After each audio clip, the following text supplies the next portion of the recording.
Right off the bat, of course, the royal race rail doesn't go away.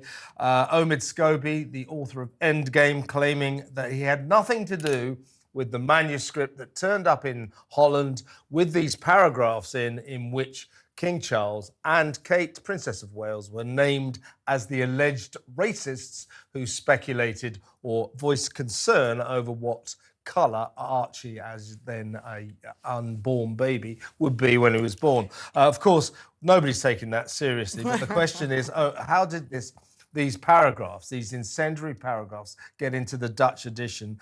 Omid Scobie is denying that he had anything to do with it. Let's have a look at Omid saying it wasn't him.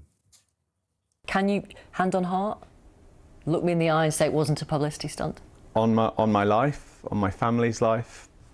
You don't need to go that far. No, of course, but it's serious because I feel hurt by some of the things I've seen today that have suggested all sorts. You know, the conspiracy theories that this is a publicity stunt, that I'm in cahoots with my pal. Do you want to apologise to the royal family, to those names that are out there? It's not for me to apologise because I still want to know what's happened. I think it probably is for him to apologise, but he's sticking to his guns so far, but nobody is quite believing what he's saying. Somehow or other, those paragraphs got to the translators. The translators, both professional Dutch women, actually, both saying, listen, our job is to translate. Right. That's all we do. And I think we have to believe them. But what we do know from an investigation by the Times is that his agent sent the manuscript over, is what we understand, with the names in it. The manuscript, of course, that he wrote. And so it's all very well him going, oh, nothing to do with me. I'm not going to apologise. I'm hurt. You're hurt with your horrible book, Endgame, which just seems to just be horrible about everyone in the royal family. I'm sorry, this is a bit like turning up to the burnt-out wreck of a primary school and some kid with a petrol can and a box of matches saying, wasn't me. OK, well, interesting analogy, but I think it works. I mean, seriously, Harry and Meghan are not coming out of this at all well because, of course, Scobie is seen as Meghan's mouthpiece or the gruesome Toothman's mouthpiece, and it is pretty significant if you go through, if you wade through the 400 extremely turgid pages in this very dull book. Everybody's awful. All the royal family are awful. They're racist. They're dreadful. Katie's a horrible person. The king is a disaster, and so on and so forth. Yeah. The only two people who come out of this as saintly people who never do anything wrong, are Harry and Meghan. And just fancy that. Poor Harry and Meghan, when they had to try and earn a crust because they decided they wanted to, didn't want to be in the royal family anymore, and then all of their projects that they were paid millions of pounds for did absolutely nothing about, leading them to be called grifters. That's not their fault. That's because Daddy cut off Harry's allowance. Oh, no. I mean, it's just, it is the most ridiculous depiction that I've ever seen anywhere. And it's not even well researched. He's just picked up the worst at the tittle-tattle and the gossip, loads of factual inaccuracies. It's a rehash. And then he turns around going, I'm hurt. Yeah. I'm so hurt. Are you, though? Well, so I think it was the Times here said that if you want to read this book, if you're expecting piping hot royal tea, you will find that this royal tea is rather recycled and extremely lukewarm. Basically, who said it was like a press release written by AI? That was the New York Times. The New York Times said it was a press release written by AI.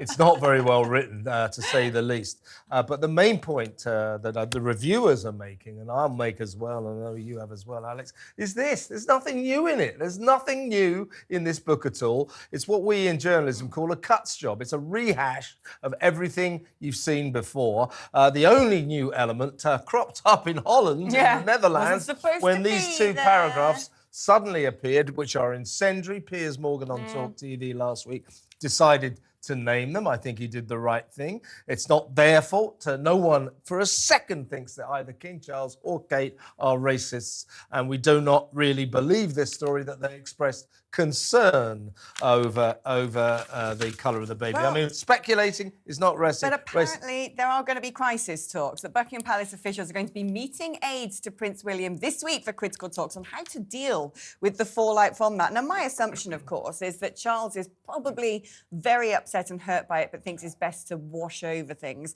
Yeah, Whereas like he William, always does. I mean, William is going to. I like good old William. I say, yeah. Well, William wants action. Yeah. And Charles, as always, I mean, I'm not really blaming Charles for this, but his sort of pacifist approach to everything, oh, don't make a fuss, it really gets on your nerves sometimes. I want the king to stand up and protect his family, protect his wife, protect his son, protect his daughter-in-law, and just say, we're not having this book. And I want him to take legal action. For once, stick his head above the parapet and get tough. It would be great, and I think that's what people want. And by the way, you know these circles these people move in. Now, this is... Well, I don't actually. Well, nor do I. However, there is an extremely important society wedding coming up, I'm told.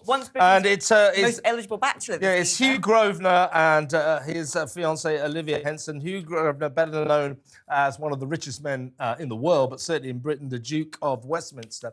Now, everybody will be going to that, including his best friend, one of his best friends, William. Charles will go, Camilla. This will be a big, big event. Guess who hasn't been invited? I know, Harry. They don't want to have any divisions or any altercations or any drama that will distract from the day. Yeah. Sorry, Meghan. It's very significant, I'd like to come. that everyone else has been invited, but those two haven't. And Hugh Grosvenor is still a friend of Harry's, but he just didn't want his wedding to be awkward. So this is the fallout. This is what's happening to Harry and Meghan. They are becoming pariahs. They are ostracised. Bob Seeley, the Tory MP for the Isle of Wight, has tabled a motion in Parliament.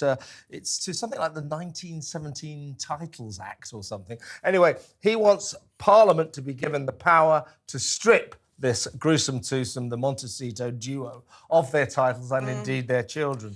He says, why should they accept and receive the privileges of royalty when all they do is attack royalty? Royalty is important to this country, and if they want to be over in America just lobbing grenades, they can do it, but not as members of the royal family. Mr. and Mrs. Exactly. Sussex. No, I totally agree. Being called the Duke and Duchess of Sussex and not even setting foot in this country or doing any of the things you're expected to do with a royal title is utterly ridiculous. It's just stupefying, quite frankly. And it's an insult as well, because as long as they hold those titles, they're essentially ambassadors of this country on the world stage, and they are not exactly doing us proud at the moment, are they?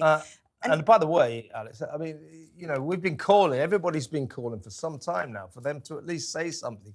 Their continued silence on this is a scandal. It's a disgrace. They really should say something.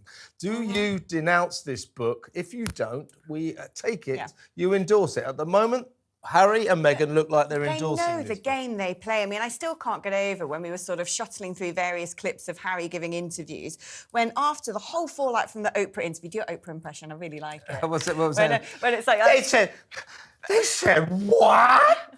They said, whoa. They said, what?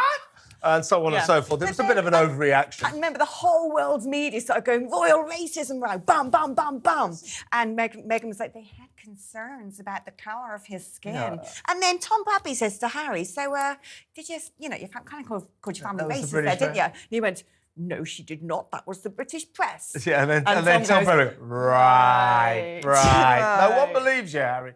No one believes you. And it's a disgrace that King Charles and Kate now have to live under this cloud